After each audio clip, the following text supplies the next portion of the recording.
सबसे पहले आसपास की दुनिया को समझें।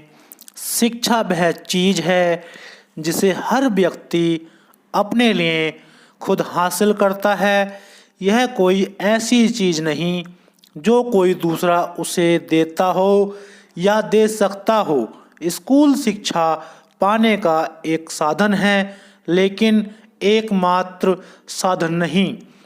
जॉन हॉल्ट ने लिखा है, दोस्तों ध्यान से सुनिएगा, बहुत छोटी कहानी है।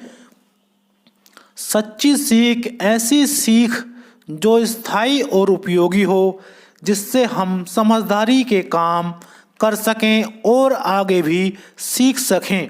केवल सीखने वाले के अनुभवों, रुचियों और सरोकारों में से पैदा हो सकती है।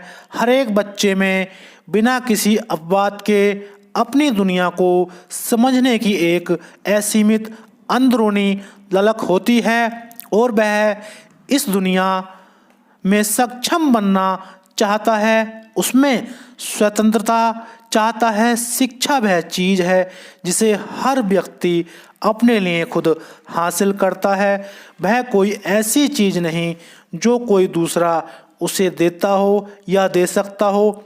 नवयुवकों को अपनी शिक्षा से जिस चीज़ की ज़रूरत है और जो वे उससे चाहते हैं वह यह है: पहला, अपने आसपास की दुनिया को बेहतर ढंग से समझना। दूसरा, अपने आप को विकसित करना। तीसरा, ऐसे काम पर पाना जिसमें वे अपनी विशेष रुचियों और कुशलताओं का इस्तेमाल करके अपने आसपास की दुनिया की असली समस्याओं से जूझ रहे सकें और इंसानियत का भला कर सकें। हमारा समाज चाहता है कि स्कूल बच्चों के लिए और उनके बारे में तीन चीज़ें करें। पहली, उन्हें हमारी परंपराओं और संस्कृति के उच्च मूल्यों को सिखाना। दूसरी, बच्चे जिस दुनिया में जीते हैं उससे उन्हें अवगत कराना। तीसरी, बच्चों को किसी रोजगार और यदि संभव हो सके तो सफलता के लिए तैयार करना। परंपरागत तौर पर इस सभी जिम्मेदारियां को समाज ने स्वयं ही निभाया है। इसमें से एक भी कम स्कूल अच्छी तरह नहीं करता। अगर आज स्कूल मुश्किल में है तो उसका कारण यही है कि उन्हें कई ऐसे काम सौंप दिए गए हैं जिन पर उनका सर्वाधिकार है ही नहीं। स्कूल एक साधन हो, परंतु एकमात्र साधन नहीं है। एक ऐसा साधन जहां बच्चे, और केवल बच्चे ही नहीं, अपनी सतत शिक्षा के लिए जिस चीज़ की उन्हें ज़रूरत हो और जो चाहें ले सकें। स्कूल ऐसी जगह हो जहां जाकर लोग वह सब खोज सकें जो वे खोजना चाहते हैं और अपनी उन कुशलताओं को विकसित कर सकें जिन्हें वे विकसित करना चाहते हैं।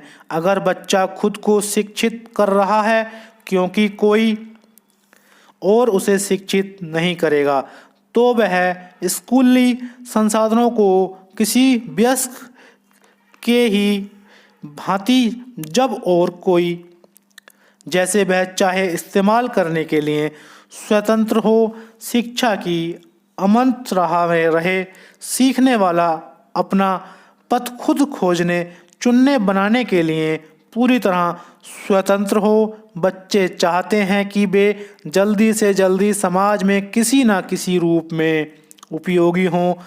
हमें उन्हें इस बात के मौके देने चाहिए। अगर कोई बच्चा या वयस्क समाज के लिए उपयोगी काम करना चाहता है तो उससे वंचित रखना इंसानियत के खिलाफ एक अपराध होगा। दरअसल शिक्षा और काम के बीच एक विरोध जो हमने पैदा कर दिया है एकदम मनमाना, अवास्तविक और हानिकारक है। जब तक बच्चों को सीखने और अपने आप को विकसित करने की ललक व क्षमता में हमारा विश्वास नहीं होगा, जब तक उनकी सहायता करना तो दूर, हम उनकी शिक्षा को नुकसान ही पहुंचाएंगे। सीखना जारी रखें।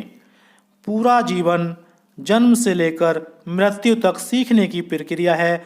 बुद्धि स्कूली शिक्षा का परिणाम नहीं, बल्कि इसे प्राप्त करने के लिए जीवन भर के प्रयासों का नतीजा है। जो कोई भी सीखना बंद कर देता है वह बूढ़ा हो जाता है, चाहे वह 20 साल का हो या 80 साल का। जो सीखता रहता है वह हमेशा जवान रहता है।